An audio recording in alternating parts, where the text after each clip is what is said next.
In progress. Om Shanti. सुनते हैं आज की मीठी मुरली मीठे बाप दादा से। बाबा कह रहे मीठे बच्चे, श्रीमत पर अच्छी सर्विस करने वालों को ही राजाई की प्राइज मिलती है। तुम बच्चे अभी बाप के मददगार हो, इसीलिए तुम्हें बहुत बड़ी प्राइज मिलती है।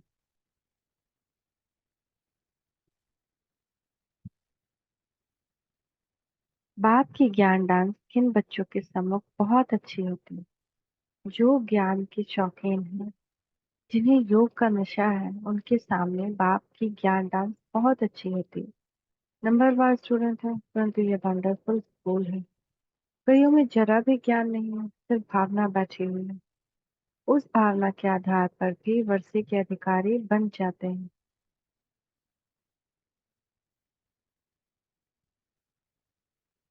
ओम शांति। रूहानी बच्चों को रूहानी बाप समझाते हैं। इसको कहा जाता है रूहानी ज्ञान व स्पिरिचुअल नॉलेज। स्पिरिचुअल नॉलेज सिर्फ एक बाप नहीं होती है, और कोई भी मनुष्य मात्र में रूहानी नॉलेज होती नहीं। रूहानी नॉलेज देने वाला ही एक है, जिसको ज्ञान का सागर कहा जाता है। हर एक मनुष्य में अपनी अपनी खूबी होती है ना। बैरिस्टर बैरिस्टर है, डॉक्टर डॉक्टर है। हर एक की ड्यूटी और पार्ट अलग अलग है। हर एक की आत्मा को अपना अपना पार्ट मिला हुआ है, और अविनाशी पार्ट है। कितनी छोटी आत्मा है, वंडर है ना। गाते भी है, चमकता है भुक्ति के बीच, ये भी गाया जाता है। निराकार आत्मा का ये तरी शरीर है तख्त। यह बहुत छोटी सी गिनती, और सब आत्माएं एक्टर्स हैं। एक जन्म की फीचर्स न मिले दूसरे जन्म से, एक जन्म का पार्ट न मिले दूसरे से। किसको पता नहीं कि हम पास्ट में क्या थे, फिर फ्यूचर में क्या होंगे। जब बाप ही आकर संगम पर बैठ समझाते हैं। सुबह को तुम बच्चे याद की यात्रा में बैठते हो तो उझाई हुई आत्मा प्रज्वलित होती है, क्योंकि आत्मा में बहुत जंग लगी हुई। बाप सोनार का भी काम करते हैं।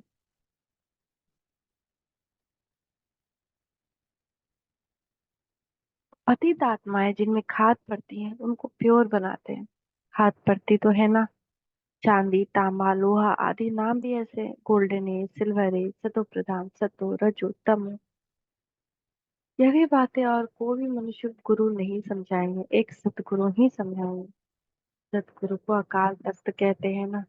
उस सतगुरु को भी तख्त चाहिए ना। जैसे तुम आत्माओं को अपना अपना तख्त है, उनको भी तख्त लेना पड़ता है। कहते हैं मैं कौन सा तख्त लेता हूँ, यह दुनिया में कोई को पता नहीं। वह तो नीति नीति कहते हैं, हम नहीं जानते। तो बच्चे भी समझते हो, पहले हम कुछ भी नहीं जानते थे। जो कुछ भी नहीं जानते हैं, जो कुछ भी नहीं समझते, उनको बेसमझ कहा जाता है। भारतवासी समझते हैं हम बहुत समझदार थे, विश्व का राज्यभाग हमारा था। अब बेसमझ बन पड़े हैं। बाप कहते हैं तुम शास्त्र आदि फल कुछ भी पढ़ रहे हो, ये सब अब भूल जाओ। सिर्फ एक बाप को याद करो, गृहस्थ व्यवहार में भी भल रहो।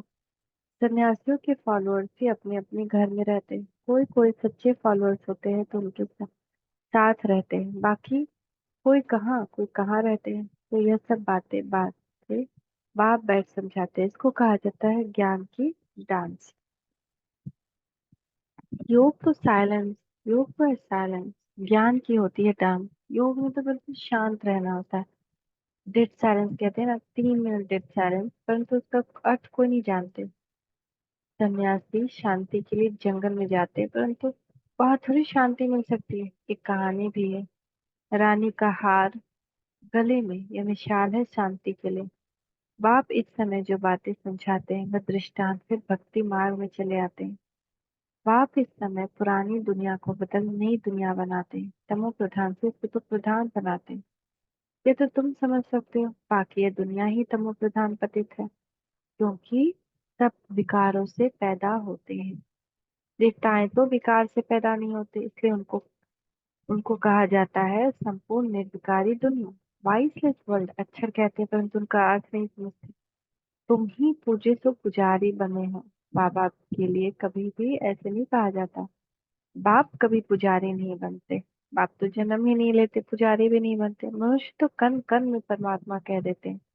तब बाप कहते हैं कि भारत में जब ऐसी धर्म की ग्लानि होती है तभी मैं आता हूँ। वो लोग तो सिर्फ एक ही श्लोक पढ़ देते हैं, अर्थ कुछ भी नहीं समझते, बस समझते हैं शरीर ही पतित बनती है, आत्मा नहीं बनती।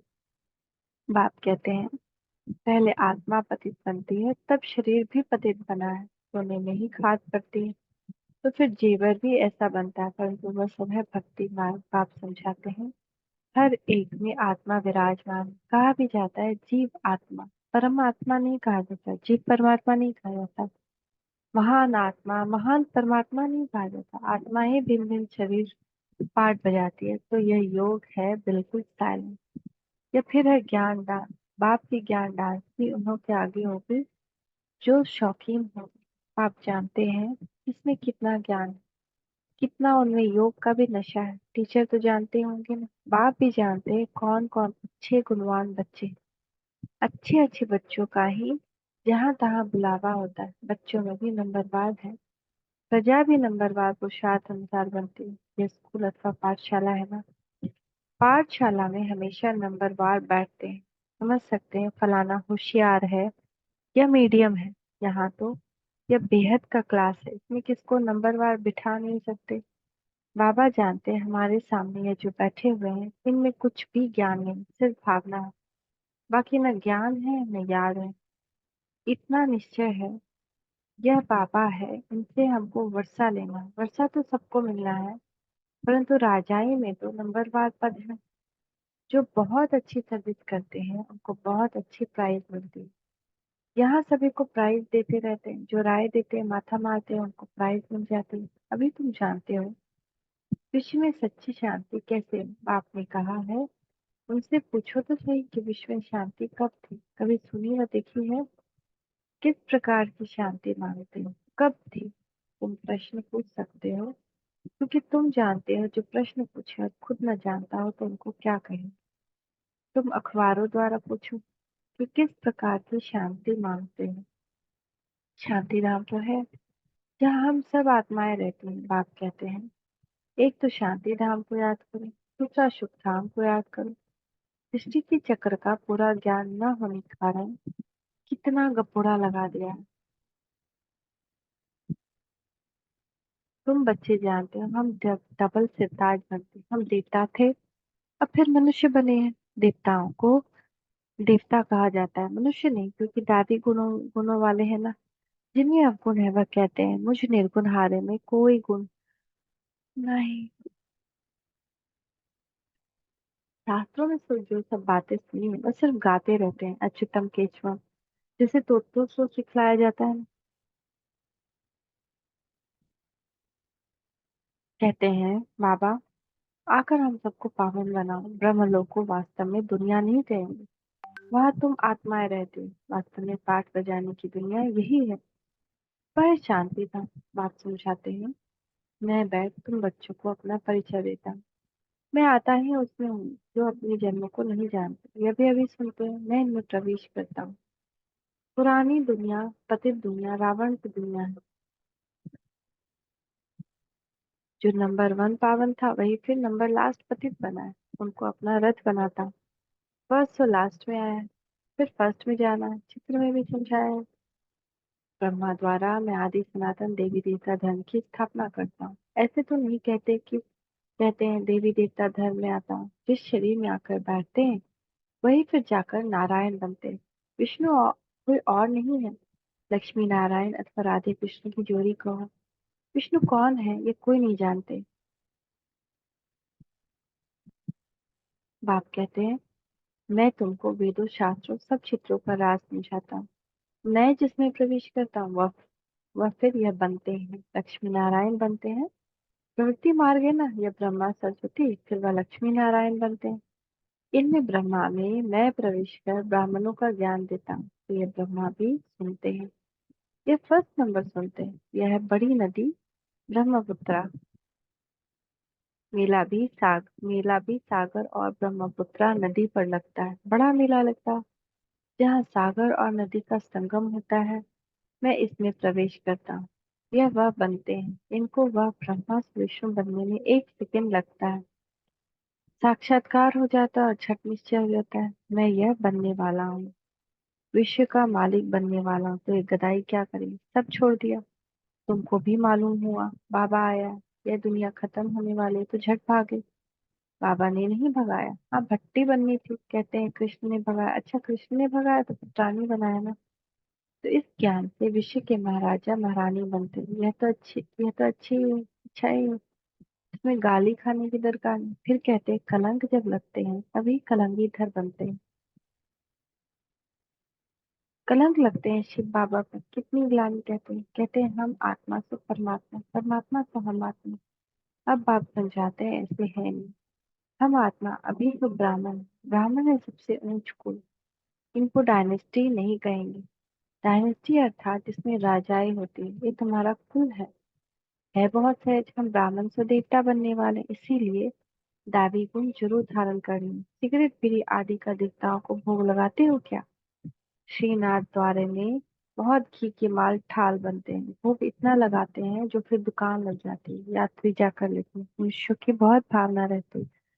सत्यों में तो ऐसी बातें होती नहीं, ऐसी मक्खियां आदि होंगी नहीं जो किसी चीज को खराब करे। ऐसी बीमारी आदि वहां नहीं होती। बड़े आदमियों के पास सफाई भी बहुत होती है, वहां तो ऐसी बातें ही नहीं होती। रोग आदि होते नहीं, ये सब बीमारियां द्वापर से निकलती।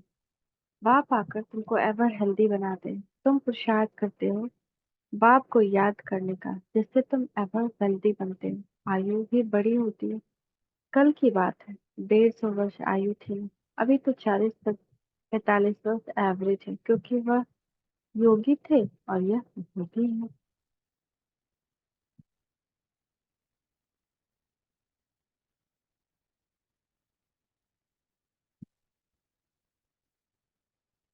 तुम राजयोगी राज ऋषि हो, इसीलिए तुम पवित्र हो। परंतु यह है पुरुषोत्तम संगम, मास या वर्ष नहीं। बाप कहते हैं मैं कल्प कल्प पुरुषोत्तम संगम युगे युगे आता हूँ। बाप रोज रोज समझाते रहते हैं, फिर भी कहते हैं एक बात कभी नहीं भूलना, पावन बनना है तो मुझे याद करो। अपने को आत्मा समझो, देह के सभी धर्म त्यागो, अब तुमको वापस जाना है। मैं आया हूँ तुम्हारी आत्मा को साफ करने, जिससे फिर शरीर भी पवित्र मिलेगा।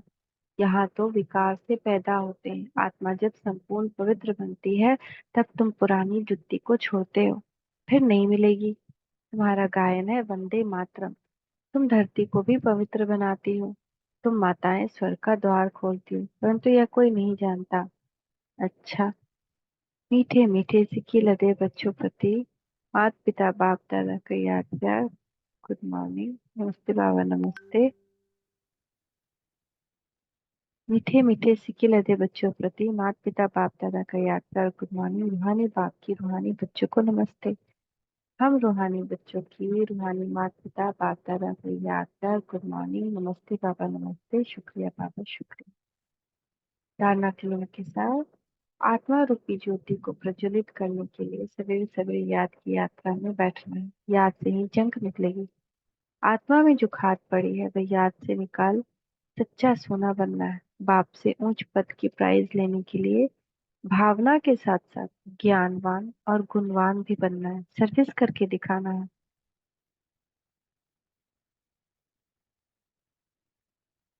वरदान है, देखिए मीठे बाप दादा का वरदान है अपने मस्तक के ऊपर। बाबा कह रहे मीठे बच्चे, जलन और चेहरे से पवित्रता के श्रृंगार की झलक दिखाने वाले श्रृंगारी मूर्त भवन। पवित्रता ब्राह्मण जीवन का श्रृंगार है। हर समय पवित्रता के श्रृंगार की अनुभूति चेहरे व चलन से औरों को हो। दृष्टि में, मुख में, हाथों में, पाँव में सदा पवित्रता का श्रृंगार प्रत्यक्ष। हर एक वर्णन करे कि इनके फीचर से पवित्रता दिखाई देती है। नैनों में पवित्रता की झलक है, मुख पर पवित्रता की मुस्कुराहट है, और कोई बात उन्हें नजर ना आए, इसको ही कहते हैं पवित्रता के श्रृंगार से श्रृंगारी हुई मूर्त।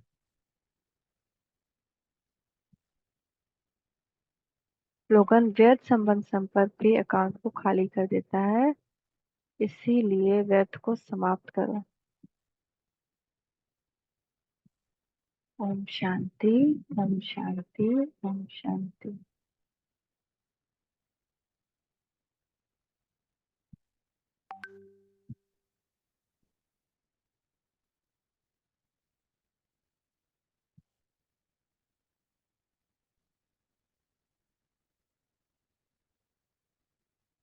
आज की अव्यक्त मुरली है, सर्व अधिकार और बेहद के वैराग्य वाला ही राज ऋषि, सदा विजयी बनाने वाले तथा सर्व अधिकारों को प्राप्त कराने वाले रूहानी मिलिट्री के सर्वोच्च कमांडर निराकार शिव बाबा बोले।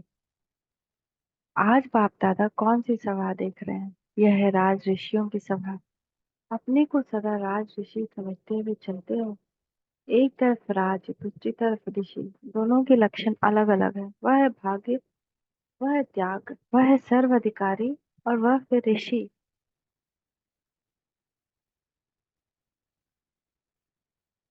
अर्थात बेहद के वैरागी। सर्वाधिकारी और बेहद के वैरागी, वह सर्व का प्यारा और वह सबका न्यारा। दोनों ही लक्षण बोल और कर में सदा साथ साथ दिखाई देते हैं। वर्तमान स्वराज्य अर्थात स्व का इन सर्व कर्मेंद्रियों पर राज्य, इसको कहते हैं स्वराज्य, और वही है भविष्य का डबल राज्य अधिकारी। डबल राज्य का नशा सदा रहता है। जितना राज्य का नशा उतना ही बेहद का वैराग अर्थात ऋषि रूप सदा स्मृति में रहता है। दोनों का बैलेंस हो, वह एक स्वरूप याद रहता है, दूसरा भूल जाता है। इस पुरानी देह और देह की दुनिया से बेहद के वैरागी बन गए हो।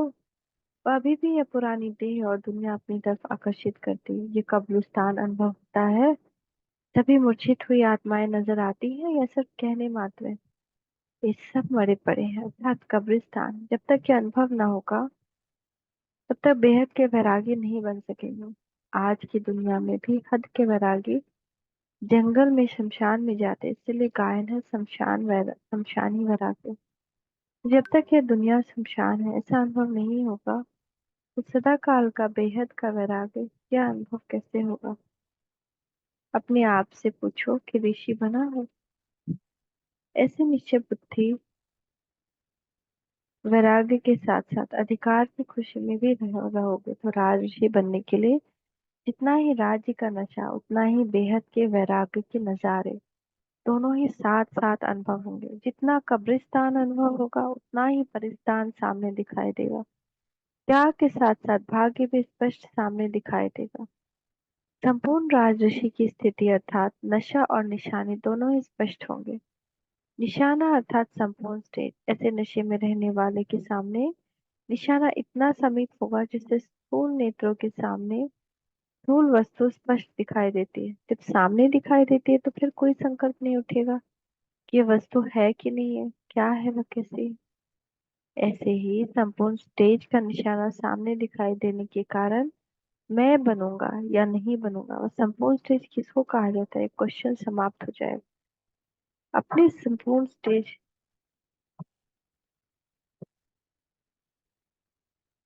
की निशानियां स्वयं में स्पष्ट नजर आए। वह निशानियां क्या होगी वो जानते हो, वह अनुभव करते हो। पहली निशानी पुरानी दुनिया की किसी भी व्यक्ति व वैभव से संकल्प मात्र व स्वप्न मात्र भी लगाव नहीं होगा। सदा स्वयं को कलयुगी दुनिया से किनारा करने वाले संगम युगी समझेंगे। सारी सृष्टि की आसुरी आत्माओं को कल्याण और रहम की दृष्टि से देखेंगे। सदा स्वयं को बाप समान दृश्य सेवाधारी अनुभव करेंगे। हर परीक्षा व परिस्थिति में सदा स्वयं को विजय अनुभव करेंगे।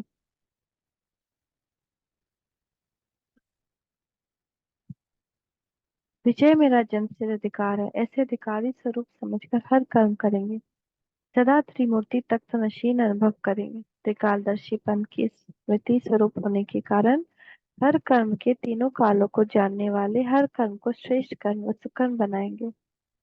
विकर्म का खाता समाप्त हुआ अनुभव होगा। हर कार्य हर संकल्प सिद्ध हुआ ही पड़ा है, ऐसा सदा अनुभव करेंगे। पुराने संस्कार और स्वभाव से उपराम अनुभव करेंगे।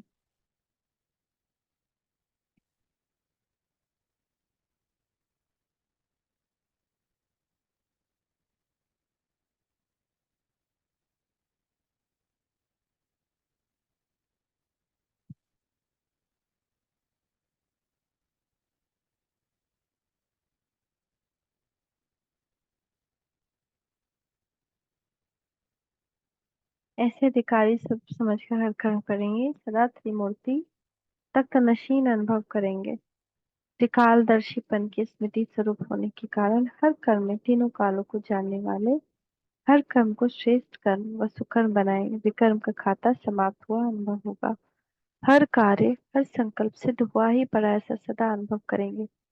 पुराने संस्कार व स्वभाव से उपराम अनुभव करेंगे। सदा साक्षीपन की सीट पर स्वयं को सेट हुआ अनुभव करेंगे। यह निशानियां भी और निशाना भी। ऐसे कहा जाता है राजऋषि, ऐसे राजऋषि बने हो।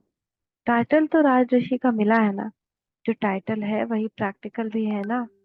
ब्राह्मण अर्थात कहना करना, सोचना बोलना, सुनना और स्वरूप मिलाना एक समान है। सब ब्राह्मण हो ना।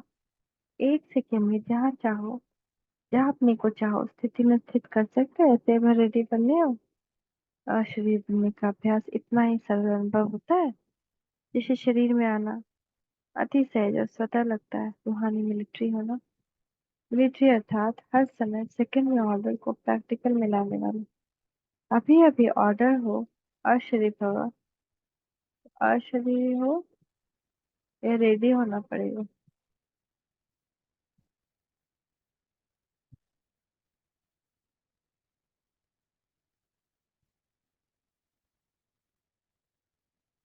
अगर मिलिट्री रेडी होने में समय लगा है तो विजय होगी। ऐसा सदा एवर रेडी रहने का अभ्यास करो। अच्छा, ऐसे सदा सर्व अधिकारों के नशे में रहने वाले संगम युगी श्रेष्ठ ब्राह्मणों, स्वराज्य के विश्व के राज्य के नशे में रहने वाले श्रेष्ठ आत्माओं को बाप दादा का याद प्यार और नमस्ते। हम बच्चों का भी मीठे मीठे बाप दादा को याद प्यार नमस्ते और नमस्ते। शुक्रिया बाबा, शुक्रिया। ओम शांति। मुरली के विशेष तथ्य। एक तरफ सर्व अधिकार और दूसरी तरफ बेहद का वैराग, दोनों में बैलेंस रखने वाला ही राज ऋषि कहला सकता है।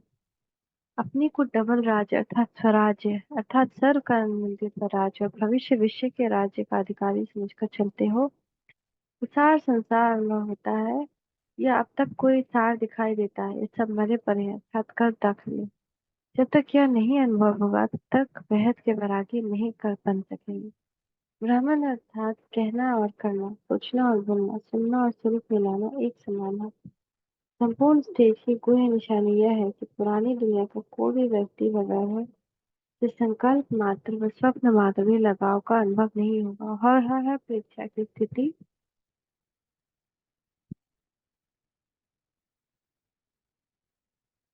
में सदा स्वयं को विजय अनुभव करेंगे। ओम शांति। ओम शांति। ओम शांति।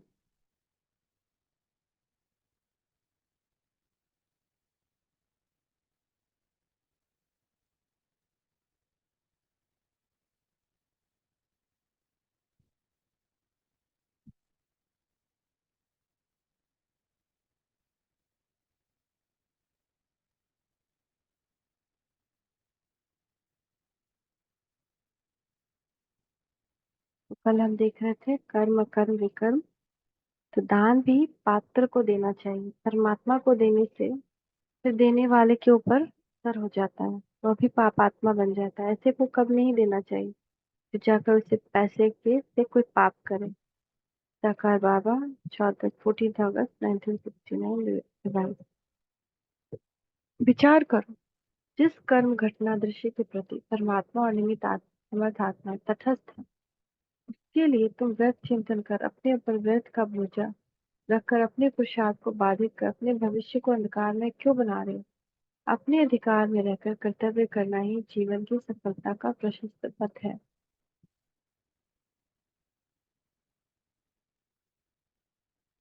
किसी बात के विषय में वर्णन करने, विचार व्यक्त करने से पहले इस सत्य को अवश्य ध्यान में रखना चाहिए कि बिना कारण के कार्य नहीं हो सकता और बिना अपराध के पुरुष या प्रकृति से दुख नहीं मिल सकता। भले ही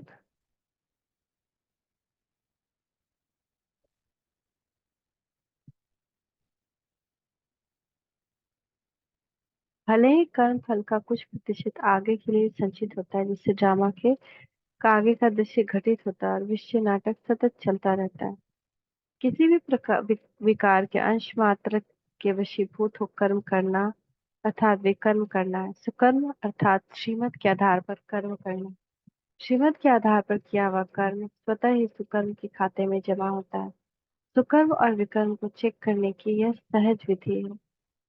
अव्यक्त बाप दादा 11 अप्रैल 1982। हर कर्म त्रिकालदर्शी बनकर करने से कोई भी कर्म विकर्म नहीं होता, सदा सुकर्म होगा।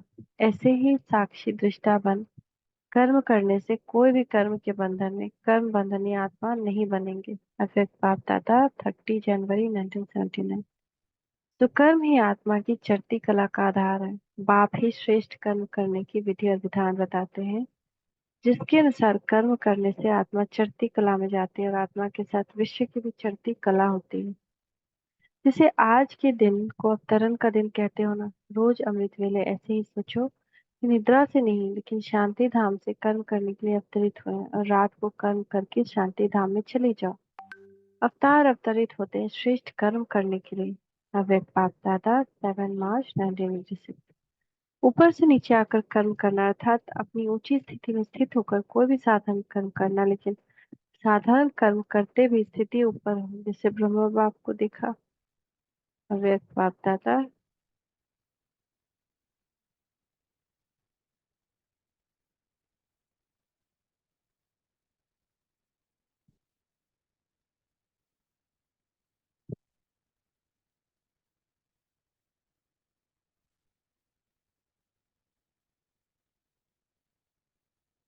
बच्चों को ये स्लोगन याद रखना चाहिए, जो कर्म हम करेंगे मुझे देख और सभी करेंगे। हर समय अपने को समझो हम ड्रामा के स्टेज पर पार्ट बजा रहे हैं। अव्यक्त बाप दादा 18 मई 1969। हमको अभी राइट काम ही करना है, अंधों की लाठी बनना है, अच्छे से अच्छा काम। बाप को याद नहीं करते, सर्विस नहीं करते तो रॉन्ग काम होता रहता है। ढकार बाबा 6/5/2005। चाहे कोई भी साधारण कर्म भी कर रहे हो तो भी बीच बीच में अव्यक्त स्थिति बनाने का टेंशन रहे। और कोई भी कार्य करो तो सदैव बाप दादा को अपना साथी समझकर डबल फोर्स से कार्य करो। ऐसे साथी रहने से या बुद्धि को निरंतर सत्य का संग बनाने से निरंतर आत्म संयोग होगा।